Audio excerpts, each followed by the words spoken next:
الحمدللہ رب العالمین والصلاة والسلام علی سید الانبیاء والمرسلین اما بعد فاعوذ باللہ من الشیطان الرجیم۔ آج کے ہمارے لیکچر کا موضوع ہے سورۃ الفرقان، اور اس میں بیان کردہ عباد الرحمن کی صفات،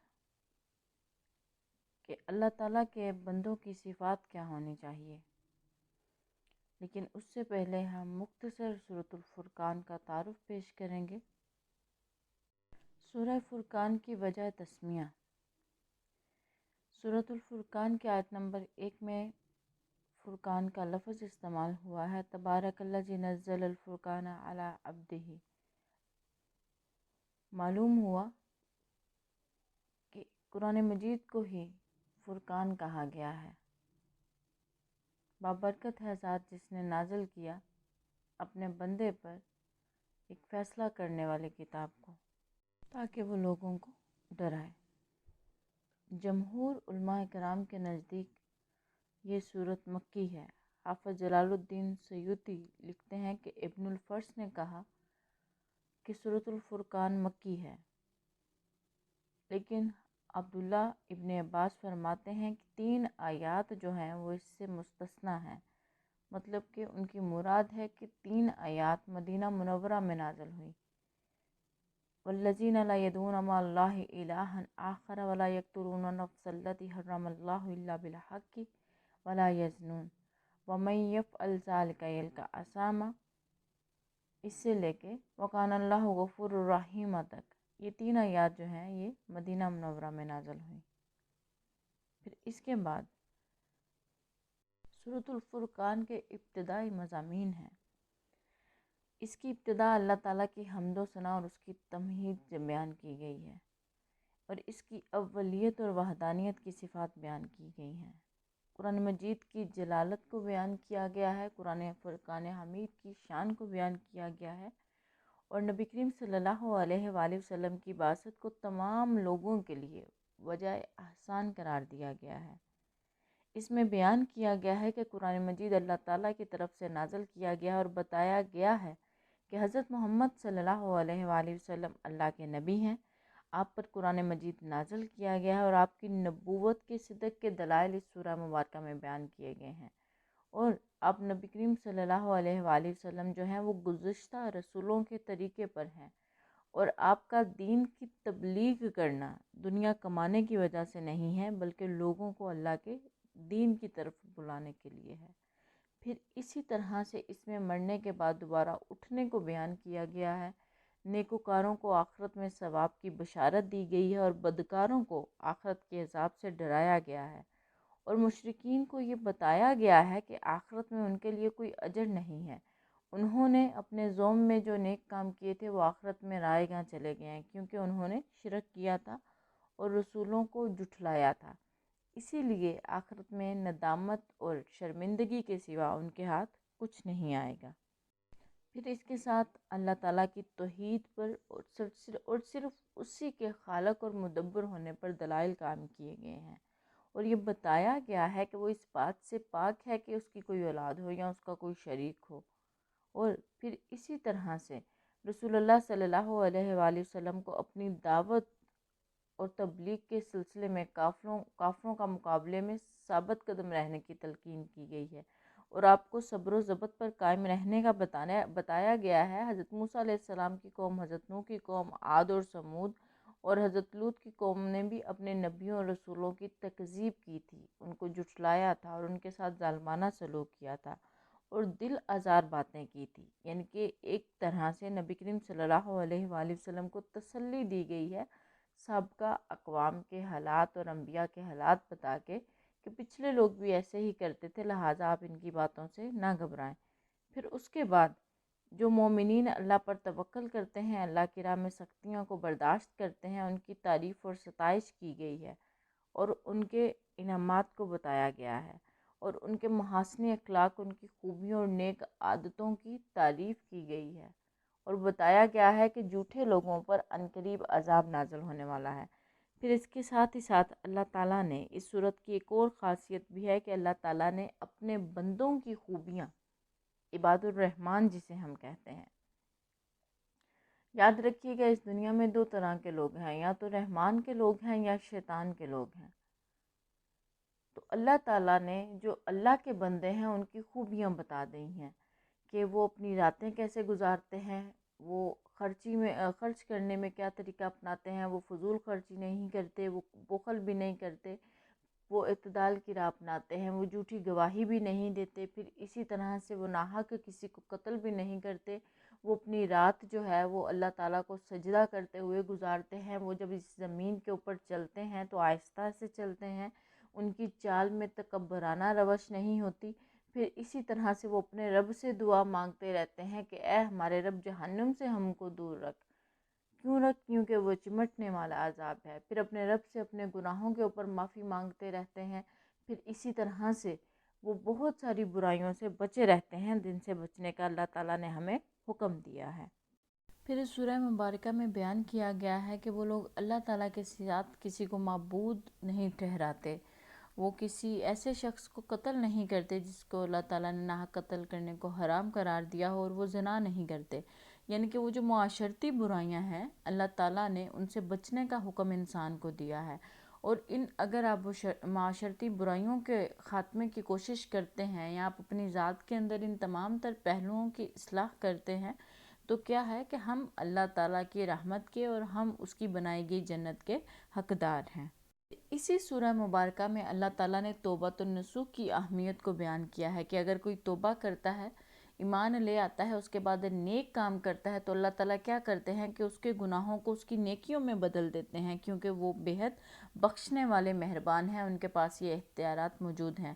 پھر اسی طرح سے سورہ فرقان میں بتایا گیا ہے کہ وہ لوگ جھوٹی گواہی نہیں دیتے، جب کسی بیہودہ جگہ سے ان کا گزر ہوتا ہے تو وہ بڑے وقار کے ساتھ وہاں سے گزر جاتے ہیں، اور جب ان کے اوپر اللہ کی آیات پڑھی جاتی ہیں تو وہ بہرے اندھے ہو کر ان پر نہیں گرتے، بلکہ ان سے ہدایت حاصل کرتے ہیں، ان سے غور و فکر کرتے ہیں، ان سے تدبر سیکھتے ہیں۔ یہ تمام تر خصوصیات ہیں عباد الرحمن کی۔ پھر اسی میں بتایا گیا ہے کہ عباد الرحمن کی ایک خصوصیت یہ بھی ہے کہ وہ اپنے رب سے دعا کرتے ہیں کہ اے ہمارے رب، ہماری بیویوں اور ہماری اولاد کو ہمارے لیے آنکھوں کی ٹھنڈک بنا اور ہمیں متقین کا امام بنا۔ پھر اس کے بعد اللہ تعالیٰ نے اس سورہ مبارکہ میں ان لوگوں کی ان تمام تر خصوصیات کے بعد ان کا جو درجہ ہے وہ بیان کر دیا ہے کہ یہی وہ لوگ ہیں جنہیں ان کے صبر کی جزا میں جنت کی بلند و بالا عمارتیں دی جائیں گی، اور وہاں پہ ان کو دعا اور سلام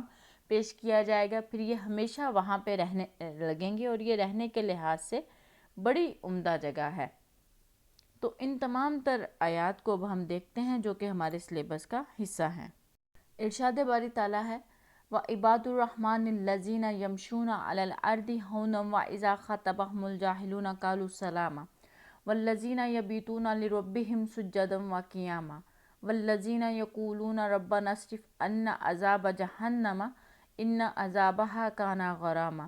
إِنَّهَا سَاءَتْ مُسْتَقَرًّا وَمَقَامًا۔ اور رحمان کے بندے وہ ہیں جو زمین پر آہستگی سے چلتے ہیں، اور جب ان سے جاہل بحث کرتے ہیں تو وہ کہتے ہیں بس سلام ہو، اور وہ لوگ اپنے رب کے حضور سجدہ اور قیام میں رات گزار دیتے ہیں، اور وہ لوگ جو کہتے ہیں اے ہمارے رب ہم سے دوزخ کے عذاب کو پھیر دے، بے شک دوزخ کا عذاب چمٹنے والا ہے، اور بے شک وہ بہت بری جگہ ہے رہنے کے لحاظ سے۔ مجموعی طور پر دیکھا جائے تو دنیا کے تمام انسان جو ہیں وہ رحمان کے بندے ہیں، اور اس آیت میں بندوں کی رحمان کی طرف اضافت تخصیص اور تشریف کے لیے ہے، یعنی وہ رحمان کے بہت خاص اور بہت شرف والے بندے ہیں جن میں یہ خوبیاں پائی جائیں گی۔ اب میں نے جیسے کہ پہلے شروع میں کہا کہ کچھ شیطان کے بندے ہیں، تو شیطان کے بندے ہونے سے مراد ان کے اعمال جو ہیں وہ شیطان کی طرف منسوب ہوتے ہیں، ان کے اعمال جو ہیں وہ شیطانی ہوتے ہیں، ان کے اعمال جو ہیں وہ ان کو شیطان کے بندے کر دیتے ہیں۔ پھر اس میں اب بتایا گیا ہے سب سے پہلی جو خوبی عباد الرحمن کی بیان ہوئی ہے وہ یہ ہے کہ وہ زمین پر آہستگی اور وقار کے ساتھ چلتے ہیں، اتراتے ہوئے اور اکڑتے ہوئے، تکبر کرتے ہوئے نہیں چلتے۔ قرآن مجید میں ہی ارشاد باری تعالیٰ ہے سورہ لقمان وَلَا تُصَعِّرْ خَدَّكَ لِلنَّاسِ وَلَا تَمْشِ فِي الْأَرْضِ مَرَحًا،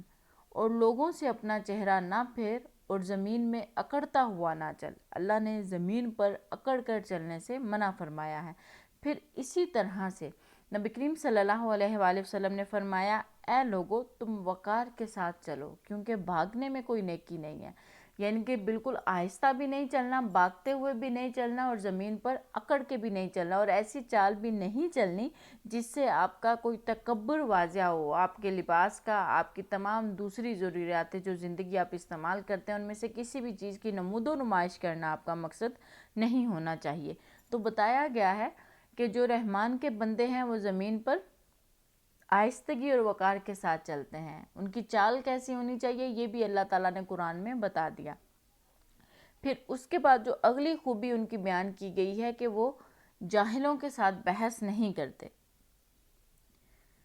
اصحاب وقار اور عزت دار لوگ وہ ہیں جو جاہلانہ بات نہیں کرتے، اور اگر کوئی جاہل ان سے بات بھی کرتا ہے تو وہ بڑی بردباری اور تحمل سے سن لیتے ہیں اور پلٹ کر جواب بھی نہیں دیتے، بلکہ سلام ان کو کہتے ہوئے، یعنی کہ یہاں سلام سے مراد ان سے جان چھڑوانا ہے، یہاں سلام سے مراد ان کے ساتھ رشتہ داریاں نہیں ہیں، یہاں سلام سے مراد ان سے ایک قسم کا ایک اپنا تعلق جو ہے اس کو تھوڑا کم کرنا ہے، اور ان کی بحث سے بچنے کے لیے یہ سلام کیا جاتا ہے۔ علامہ قرطبی اس آیت کی تفسیر میں لکھتے ہیں کہ یہ آیت مشرکین سے قتال یعنی کہ جنگ کرنے کے حکم سے پہلے کی ہے، اور کفار کے ساتھ جو احکام مخصوص تھے اب وہ منسوخ ہو گئے ہیں۔ پہلے مسلمانوں کو کفار کے ساتھ جنگ کرنے کا حکم نہیں دیا گیا تھا، بعد میں ان سے جنگ کرنے کا حکم دیا گیا ہے۔ علامہ ابن العربی نے کہا ہے کہ پہلے بھی مسلمانوں کو یہ حکم نہیں تھا دیا گیا کہ کفار کو سلام کریں، بلکہ ان کو یہ حکم دیا گیا تھا وہ ان کی زیادتیوں سے صرف نظر کریں اور درگزر کریں، اور اچھے طریقے سے ان کو چھوڑ دیں اور کنارہ کشی اختیار کریں۔ کریم صلی اللہ علیہ وآلہ وسلم کفار کی مجلسوں میں جاتے تھے اور ان کو سلام کرتے تھے اور ان سے باتیں کرتے تھے اور معارضت نہیں کرتے تھے، اور اس پر اتفاق ہے کہ اگر کوئی مسلمان جاہلانہ باتیں کرے تو اس کو سلام علیکہ کہنا جائز ہے، یعنی کہ بجائے اس کے کہ آپ اس کے ساتھ جاہلانہ باتیں کرتے ہوئے اپنے بھی ایمان کو خطرے میں ڈالیں، بہت بہتر ہے، کیونکہ اس کا آپ کے ساتھ بحث کرنا ہدایت کے لیے تو ہوگا نہیں، وہ کہیں نہ کہیں آپ کو بھی اس منزل سے ہٹانا چاہتا ہے، اس رستے سے ہٹانا چاہتا ہے۔ تو کیا ہونا چاہیے کہ کچھ ایسی باتیں اگر کی جا رہی ہیں جو کہ جاہلانہ ہیں تو کیا رویہ ہونا چاہیے، ان سے کنارہ کشی اختیار کر لینی چاہیے، جیسے کہ سورۃ القصص آیت نمبر 55 میں ہے کہ وَإِذَا سَمِعُوا اللَّغْوَ أَعْرَضُوا عَنْهُ وَقَالُوا لَنَا أَعْمَالُنَا وَلَكُمْ أَعْمَالُكُمْ سَلَامٌ عَلَيْكُمْ لَا نَبْتَغِي الْجَاهِلِينَ۔ اور جب وہ کوئی بیہودہ بات سنتے ہیں تو اس سے کنارہ کش ہو جاتے ہیں اور کہتے ہیں کہ ہمارے اعمال ہمارے لیے ہیں اور تمہارے اعمال تمہارے لیے ہیں، تم پر سلام ہو، ہم جاہلوں سے بحث نہیں کرنا چاہتے۔ اس آیت مبارکہ میں بھی واضح ہو گیا کہ کسی جاہل کے ساتھ بات کرنا یا بحث کرنا جو ہے وہ مزید بنتی ہی نہیں ہے، اللہ تعالیٰ نے اس کام سے منع کیا ہے۔ پھر اس کے بعد اگلی جو خوبی بیان کی گئی ہے وہ یہ ہے کہ پہلے تو وہ زمین پر اکڑ کر نہیں چلتے، پھر وہ کسی جاہل سے بحث نہیں کرتے، پھر اس کے بعد ہے کہ وہ اپنے رب کے حضور سجدہ اور قیام کرتے ہوئے رات گزار دیتے ہیں۔ اس آیت کے معنی یہ ہے کہ جو لوگ اپنے رب کو راضی کرنے کے لیے رات کو نماز پڑھتے ہیں۔ حضرت ابن عباس فرماتے ہیں کہ جس شخص نے اپنے رب کی رضا کے لیے عشاء کی نماز کے بعد 2 یا 2 سے زائد رکعات پڑھی وہ اس آیت کا مصداق ہے۔ پھر نبی کریم صلی اللہ علیہ وآلہ وسلم فرماتے ہیں کہ اس رات سے اپنا حصہ لو، خواہ وہ 2 رکعت ہی کیوں نہ ہو۔ پھر اسی طرح سے حضرت عثمان بن عفان بیان کرتے ہیں کہ رسول اللہ صلی اللہ علیہ وآلہ وسلم نے فرمایا، جس شخص نے جماعت کے ساتھ عشاء کی نماز پڑھی تو یہ آدھی رات کے قیام کے برابر ہے، اور جس شخص نے صبح کی نماز جماعت کے ساتھ پڑھی تو وہ رات کے قیام کی مثل ہے۔ اب یہاں پہ آپ یہ دیکھیں، ہمیں غور کرنا ہوگا کہ ہم اگر عباد الرحمن کے بندے ہیں تو ہماری ساری رات کیسے گزرتی ہے، ہم رات کو سونے سے پہلے کون کون سے اعمال کرتے ہیں، کیا ہماری رات بھی عشاء کی نماز کے ساتھ اختتام پذیر ہوتی ہے اور ہماری صبح بھی فجر کی نماز کے ساتھ ہوتی ہے؟ ہمیں ان معاملات کے اوپر غور کرنا ہوگا۔ کیا ہماری رات ایسے تو نہیں موویز دیکھتے ہوئے، ناولز پڑھتے ہوئے، یعنی کہ جہاں پہ ہمیں حکم دیا گیا ہے کہ ہم نے اپنی رات سجدہ اور قیام کرتے ہوئے گزارنی ہے، وہاں پہ ہم اور دیگر جو معاملات ہیں جو شیطانی کام ہیں، بڑے افسوس کے ساتھ ہم یہ دیکھتے ہیں کہ جدید ٹیکنالوجی جس کے فائدے بے شمار ہیں لیکن ان کے نقصانات بھی بے شمار ہیں، ہمیں نہیں معلوم۔ آج کل جو ایک ہمیں نظر آتا ہے کہ ہمارے گھروں کا ماحول ہے کہ ہر ایک فرد کو انفرادی طور پہ کمرہ مہیا کیا گیا ہے. ماں کو نہیں پتا کہ اس کی بیٹیاں کیا کر رہی ہیں، بیٹیوں کو نہیں پتا کہ ہمارے بھائی کیا کر رہے ہیں یا ہمارے گھر میں اس کے علاوہ اور ایکٹیویٹیز کیا چل رہی ہیں. کہ ہم ایک گھر میں رہتے ہوئے بھی اپنے گھر کے لوگوں سے آگاہ نہیں ہیں کہ ان کے معاملات کیا ہیں. اس شیطانی چرخہ، یہ جو موبائل ہے، اس کی وجہ سے ہمارے گناہوں میں بہت زیادہ اضافہ ہو چکا ہے. جہاں اس ٹیکنالوجی کے فائدے ہیں، وہیں پہ ہم اس میں موویز دیکھتے ہیں، ہم اس میں پتہ نہیں کہاں کہاں کون سی لغویات میں اپنے آپ کو ملوث کر لیتے ہیں. حالانکہ جو رحمان کے بندے ہیں ان کی رات اللہ تعالیٰ کو سجدہ اور قیام کرتے ہوئے گزرنی چاہیے. اب اسی موبائل کو آپ لے لیں کہ آپ رات کو سونے سے پہلے اس کے اوپر تلاوت قرآن بھی سن سکتے ہیں، آپ اسی موبائل کے اوپر قرآن مجید کی تفسیر بھی پڑھ سکتے ہیں، اسی موبائل کے اوپر آپ اللہ تعالیٰ کا کوئی کلام بھی سن سکتے ہیں. یعنی کہ اس میں کوئی شک نہیں ہے کہ ہر چیز کے پوزیٹیو کچھ فائدے بھی ہوتے ہیں، کچھ مثبت فائدے ہوتے ہیں، کچھ منفی ہوتے ہیں اثرات اس معاشرے کے اوپر. تو ہم لوگوں نے کیا کیا کہ ہم نے مثبت جو اثرات تھے اس کو چھوڑ کے منفی نیگیٹو جو رسپونس ہے اس کو ہم نے اپنی طرف زیادہ غالب کر لیا ہے. تو کہا گیا ہے کہ رحمان کے جو بندے ہیں وہ رات کو قیام کرتے ہیں. پھر اس کے بعد ان کی ایک دعا بتائی گئی ہے کہ وہ اپنے رب سے دعا کرتے ہیں کہ ہم سے دوزخ کے عذاب کو پھیر دے. بے شک دوزخ کا عذاب چمٹنے والا ہے اور رہنے کی جگہ ہے، رہنے کے لحاظ سے بہت بری جگہ ہے.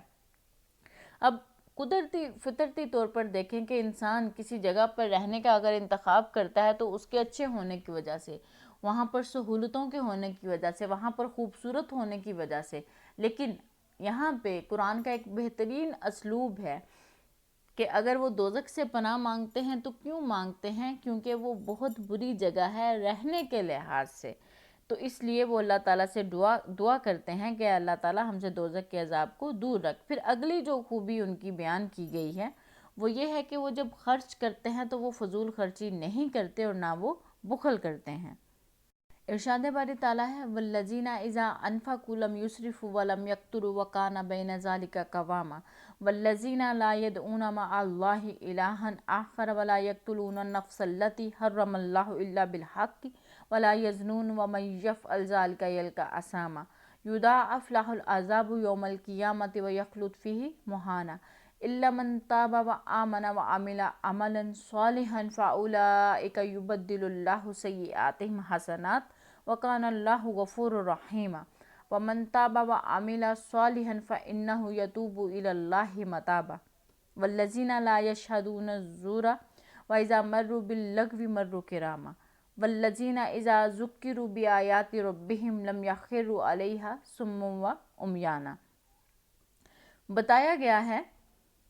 کہ وہ لوگ جب خرچ کرتے ہیں تو وہ فضول خرچی نہیں کرتے، نہ وہ بخل کرتے ہیں. ان کا خرچ کرنا میانہ روی اور اعتدال پر ہوتا ہے. اور وہ لوگ اللہ تعالیٰ کے ساتھ کسی کی اور عبادت نہیں کرتے اور نہ کسی ایسے شخص کو قتل کرتے ہیں جس کے ناحق قتل کرنے کو اللہ تعالیٰ نے حرام قرار دیا ہے، اور نہ وہ زنا کرتے ہیں. اور جو کوئی ایسے کام کرے گا وہ اپنے گناہوں کی سزا پائے گا. پھر اس کے بعد ان کا عذاب بیان کیا گیا ہے کہ قیامت کے دن اس کو دگنا عذاب دیا جائے گا اور اس میں وہ ذلت کے ساتھ ہمیشہ رہے گا. جس نے توبہ کر لی اور ایمان لایا اور نیک اعمال کیے تو یہ وہ لوگ ہیں جن کے گناہوں کو اللہ عز و جل ان کی نیکیوں سے بدل دے گا، اور وہ بہت بخشنے والا، بے حد رحم فرمانے والا ہے. اور جس نے توبہ کی اور نیک عمل کیے تو بے شک وہ اللہ کی طرف سے سچی توبہ کرتا ہے. اور وہ لوگ جو جھوٹی گواہی نہیں دیتے جب وہ اور جس نے توبہ کی اور نیک عمل کیے تو بے شک وہ اللہ کی طرف سچی توبہ کرتا ہے. اور وہ لوگ جو جھوٹی گواہی نہیں دیتے اور جب کسی بیہودہ جگہ یا کام کے پاس سے گزرتے ہیں تو وہ وقار کے ساتھ گزر جاتے ہیں. اور جب ان لوگوں کو اللہ کی آیتوں کے ساتھ نصیحت کی جاتی ہے تو وہ ان آیتوں پر بہرے اور اندھے ہو کر نہیں گرتے. اب ان آیات کو اگر ہم دیکھیں تو ہمیں معلوم ہوتا ہے کہ اللہ تعالیٰ نے ایک انسان کو کس طرح سے قدم قدم پر رہنمائی کی ہے، قدم قدم پہ فرمایا ہے کہ ایک انسان کو زندگی کس طرح سے گزارنی چاہیے کہ اگر وہ چاہتا ہے کہ وہ اپنے رب کا پسندیدہ بندہ بنے تو اس کو ان تمام تر جو اعمال ہیں ان کے اوپر عمل کرنا ہوگا. اب اگلی جو خوبی ان کی بیان ہے وہ یہ ہے کہ وہ لوگ فضول خرچی نہیں کرتے اور نہ وہ بخل کرتے ہیں. ان کا خرچ کرنا اعتدال پر ہوتا ہے. علامہ راغب اصفہانی لکھتے ہیں کہ ہر وہ کام جس میں انسان حد سے تجاوز کرے اسراف ہے. اگرچہ اس کا مشہور اطلاق حد سے زیادہ خرچ کرنے پر ہوتا ہے۔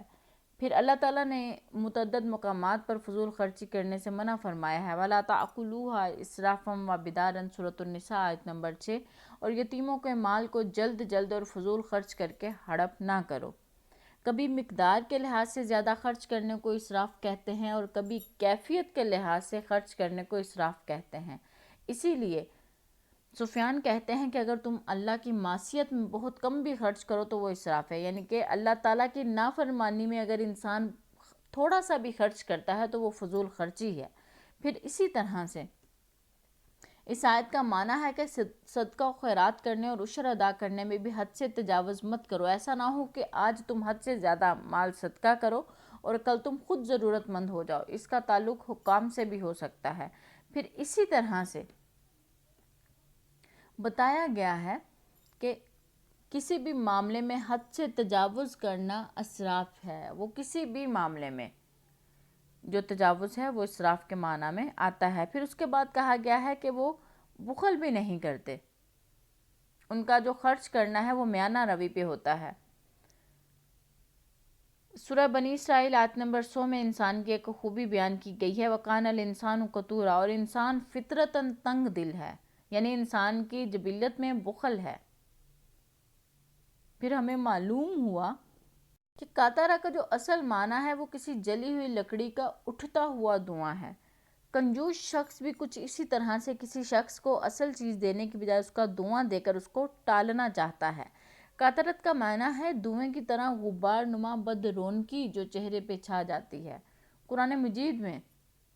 اس لفظ کو قاطرہ کو کچھ اس طرح سے استعمال کیا گیا ہے۔ سورۃ عبسہ آیت نمبر 40 سے 41، وَوُجُوهٌ يَوْمَئِذٍ عَلَيْهَا غَبَرَةٌ تَرْهَقُهَا قَطَرَةٌ، اور بہت سے چہرے اس دن غبار آلود ہوں گے جن پر دھوئیں کے مشابہ سیاہی چڑھی ہوگی۔ پھر اسی طرح سے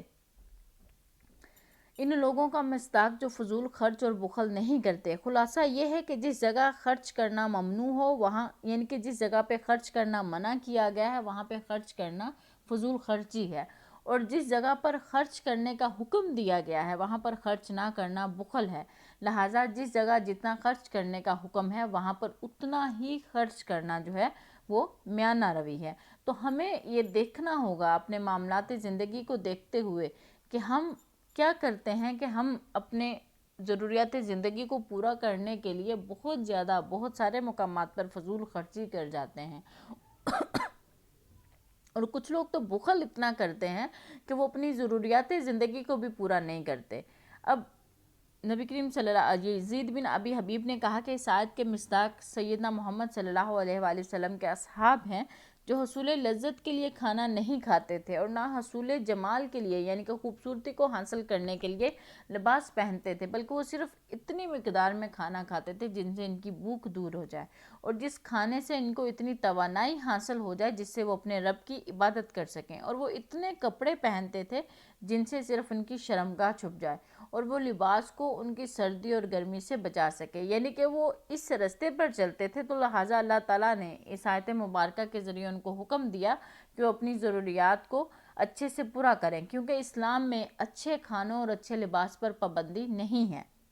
اور صحابہ کرام کا یہ عمل ان کے زہد اور تقوی کی وجہ سے تھا۔ یا پھر یہ اس دور کی بات ہے جب مسلمانوں پر تنگ دستی کا دور تھا، لیکن جب فتوحات کی کثرت ہوئی تو مسلمانوں پر خوشحالی کا دور آیا، تو ان کے کھانے پینے کی چیزوں میں اور لباس میں عمدگی جو ہے، اچھی چیزوں کو اختیار کرتے تھے وہ لوگ، اور اسلام میں ان تمام تر معاملات کی معاونت نہیں ہے، اور ہر شخص کے لیے یہ جائز ہے کہ وہ اپنی آمدنی کے لحاظ سے میانہ روی کو برقرار رکھتے ہوئے کشادگی اور فراغی کے ساتھ زندگی گزارے۔ پھر اسی طرح سے اس حدیث سے ہمیں معلوم ہوتا ہے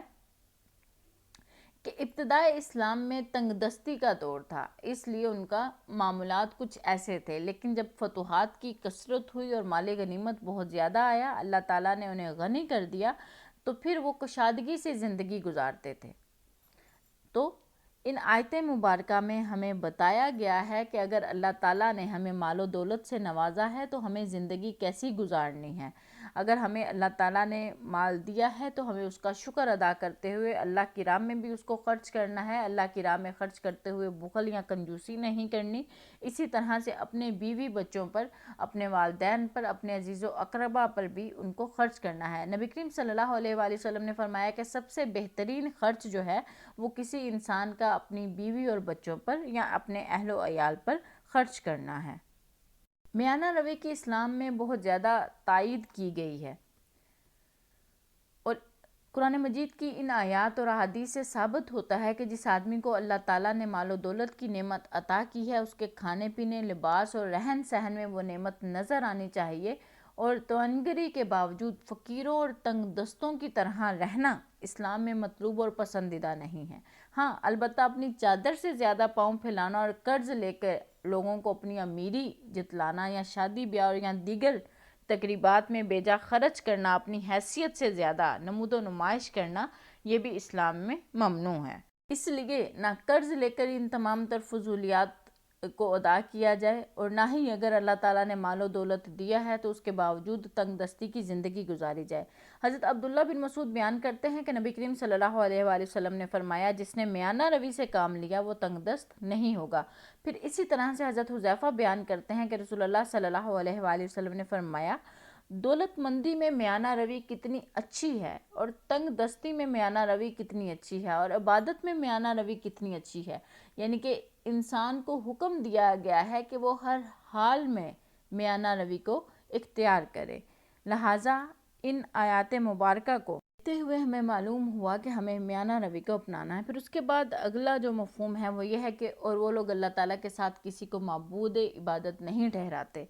یعنی کہ وہ اللہ تعالیٰ کی عبادت میں بھی کسی کو شریک نہیں کرتے، نہ اس کی ذات میں، نہ اس کی صفات میں، نہ اس کی عبادت میں۔ وہ پہلے فرائض کو ترجیح دیتے ہیں، پھر اس کے بعد سنت ہے، پھر اس کے بعد مستحب ہے، اس طرح سے وہ اللہ تعالیٰ کی عبادات ادا کرتے ہیں۔ پھر وہ کسی ایسے شخص کو بھی قتل نہیں کرتے جس کو ناحق قتل کرنے کو اللہ تعالیٰ نے حرام قرار دیا ہے، جیسا کہ مرتد کی سزا جو ہے وہ واجب القتل ہے۔ پھر شادی شدہ زانی جو ہے اس کو سنسار کر دیا جائے، یا قتل کے بدلے قتل ہے، یعنی کہ یہ وہ سچویشن ہے جہاں پہ قتل جو ہے وہ جائز قرار دیا جائے گا۔ اس کے علاوہ باقی جتنی بھی صورتیں ہیں وہ گویا کہ ناحق قتل میں آتی ہیں۔ پھر اللہ تعالیٰ نے یہ بھی بتایا ہے کہ اور وہ زنا نہیں کرتے، لیکن اگر کوئی ایسا کام کرے گا تو وہ اپنے گناہوں کی سزا پائے گا، اور قیامت کے دن ان کو دگنا عذاب دیا جائے گا، اور وہ اس میں ذلت کے ساتھ ہمیشہ رہیں گے، سوائے اس کے جس نے توبہ کر لی اور ایمان لے آیا اور اس نے نیک اعمال کیے، تو یہ وہ لوگ ہیں جن کے گناہوں کو اللہ عز و جل نیکیوں میں بدل دیں گے، بے شک اللہ بہت بخشنے والا اور رحم فرمانے والا ہے۔ اس آخری آیت مبارکہ کے متعلق حضرت ابن عباس فرماتے ہیں کہ کچھ مشرکین نے بہت زیادہ قتل کیے، پھر وہ نبی کریم صلی اللہ علیہ وآلہ وسلم کے پاس آئے اور کہا کہ آپ ہمیں جس دین کی طرف دعوت دیتے ہیں وہ بہت عمدہ ہے، کاش آپ ہمیں یہ بتا دیں کہ ہم نے اس سے پہلے جو برے اعمال کیے ہیں کیا ان کا کوئی کفارہ ہو سکتا ہے؟ تو تب اللہ تعالیٰ نے یہ آیت مبارکہ نازل فرمائی، جن میں کہا گیا ہے کہ ان کے پچھلے گناہ معاف کر دیے جائیں گے اگر وہ توبہ کر لیتے ہیں۔ اسی طرح سے ایک اور واقعہ ہے جو کہ اس آیت کے نزول کا سبب بنا، کہ حضرت ابن عباس بیان کرتے ہیں کہ رسول اللہ صلی اللہ علیہ وآلہ وسلم نے حضرت سیدنا امیر حمزہ رضی اللہ عنہ کے قاتل وحشی کو بلایا اور اس کو اسلام کی دعوت دی۔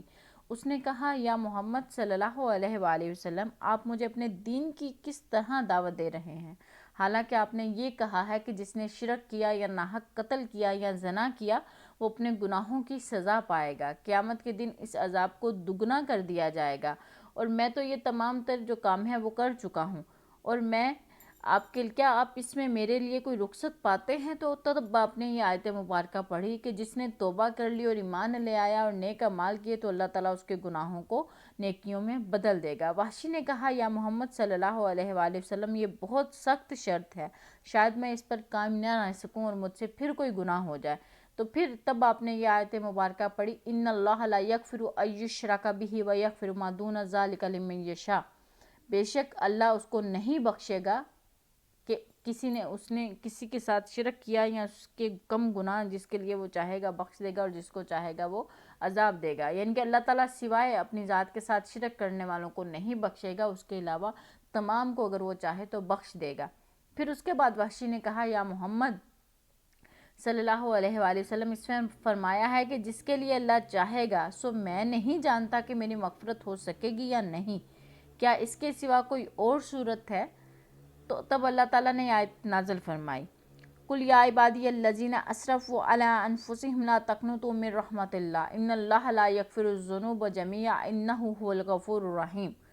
آپ کہیے کہ اے میرے بندو جنہوں نے اپنی جانوں پر زیادتی کی ہے، تم اللہ کی رحمت سے نا امید مت ہونا، بے شک اللہ تمہارے تمام گناہوں کو بخش دے گا، اور لا ریب وہ بہت بخشنے والا بے حد رحم فرمانے والا ہے۔ تب وحشی نے کہا یہ وہی جانتا ہے جو میں چاہتا تھا، پھر وہ مسلمان ہو گئے، اور لوگوں نے کہا یا رسول اللہ صلی اللہ علیہ وآلہ وسلم اگر ہم سے وہ گناہ سرزد ہو جائے جو وحشی سے سرزد ہوئے، تب رسول اللہ صلی اللہ علیہ وآلہ وسلم نے فرمایا یہ آیت مبارکہ تمام مسلمانوں کے لیے عام ہے۔ اس حدیث رسول سے نبی کریم صلی اللہ علیہ وآلہ وسلم کے خلق کا ہمیں اندازہ ہوتا ہے کہ جو آپ کے محبوب چچا کا قاتل تھا، اس کی کس کوشش سے اسے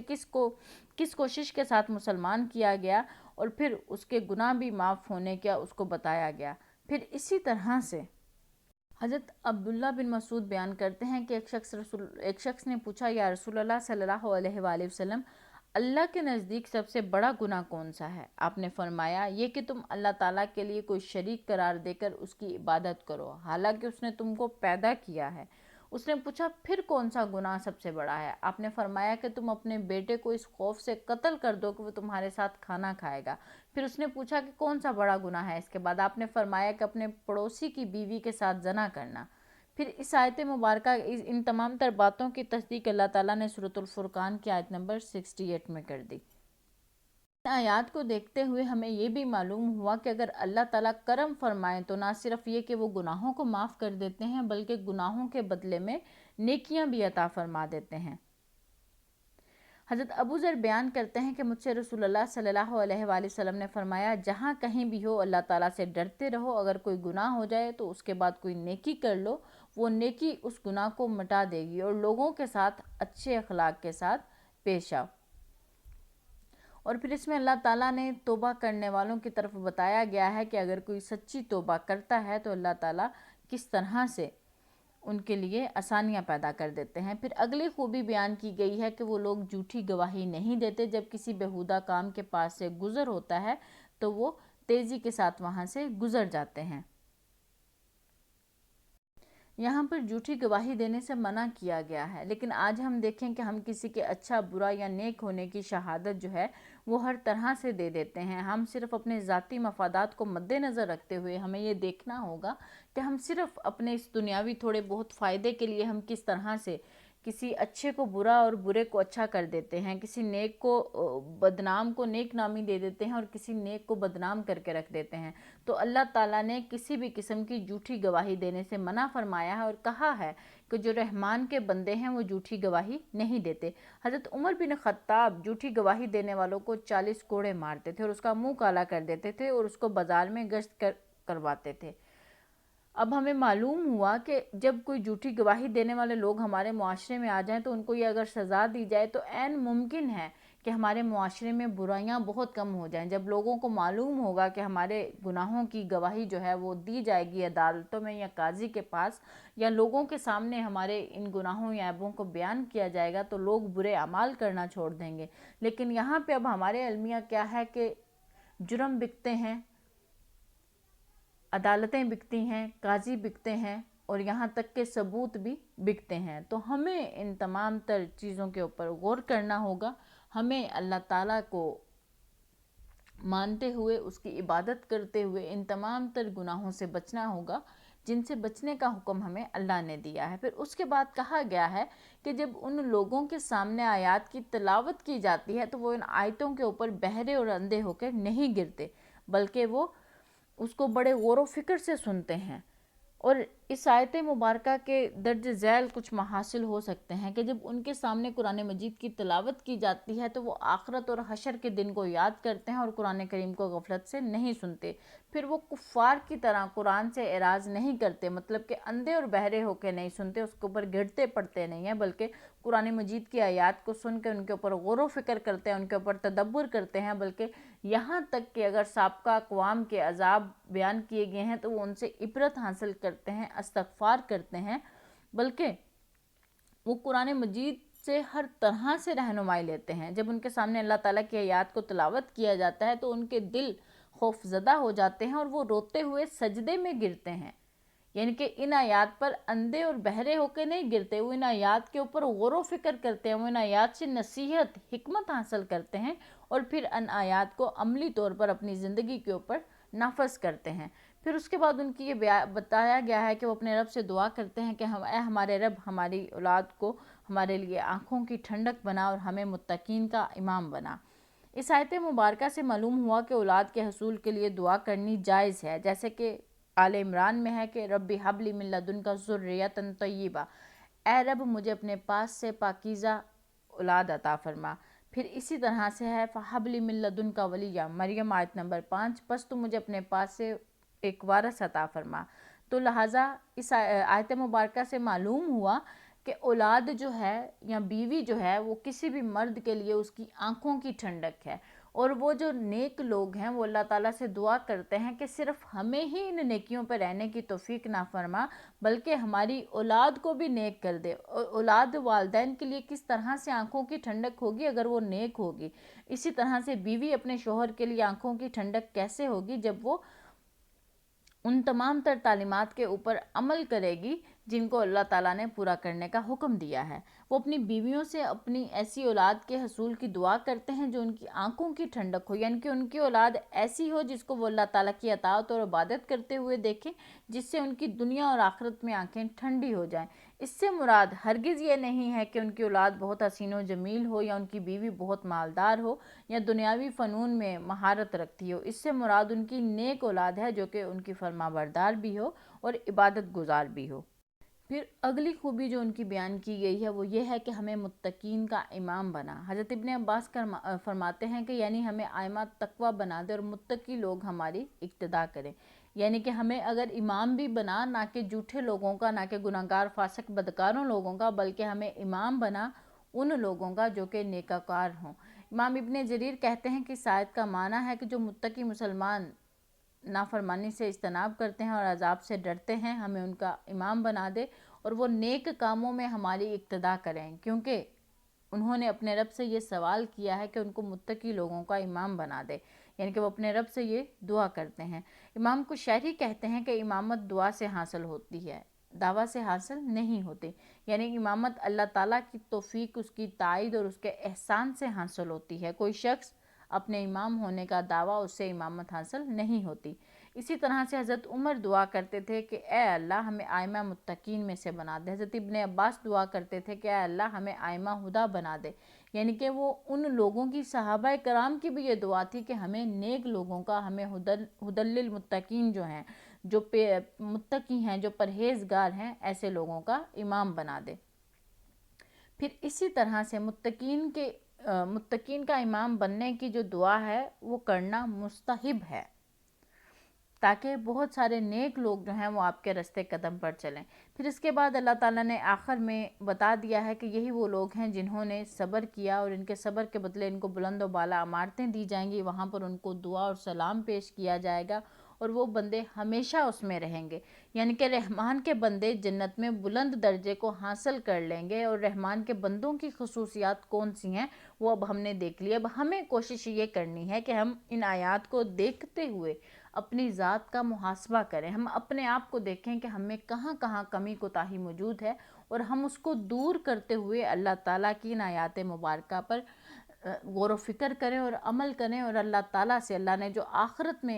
میں سورہ کے آخر میں ایک انعام بیان کیا ہے کہ ان کو دعا و سلام پیش کیا جائے گا۔ اور یہ ذہن میں رکھیے گا کہ وہاں پر جو دعا اور سلام پیش کیا جائے گا، ظاہری بات ہے وہاں پر موجود ہیں فرشتے اور اللہ تعالیٰ، تو مومنین کو، عباد الرحمن کو جو دعا سلام پیش کیا جائے گا وہ بے شک فرشتوں کی طرف سے کیا جائے گا، بے شک وہ اللہ تعالیٰ کی طرف سے کیا جائے گا، کیونکہ ان لوگوں نے اپنی زندگی اللہ تعالیٰ کے بتائے ہوئے رستے پر عمل کرتے ہوئے گزاری ہے۔ تو ہمیں بھی کوشش یہ کرنی ہے کہ ہم اپنی ذات کا ریویو کریں، ہمیں دیکھنا ہے کہ جہاں پہ خامی ہے اس خامی کو ہم نے نیکی میں کیسے بدلنا ہے، اور اگر ہم سے کوئی گناہ ہو جائے تو ہم نے اس گناہ کے فوری بعد توبہ کرنی ہے اور توبۃ النصوح کرنی ہے، اور اللہ تعالیٰ سے دوبارہ یہ دعا کرنی ہے کہ اللہ تعالیٰ ہمیں ان تمام گناہوں سے بچا کے رکھے تاکہ ہم اللہ تعالیٰ کے بتائے ہوئے راستے کے اوپر زندگی گزار سکیں۔ وآخر دعوانا ان الحمد للہ رب العالمین۔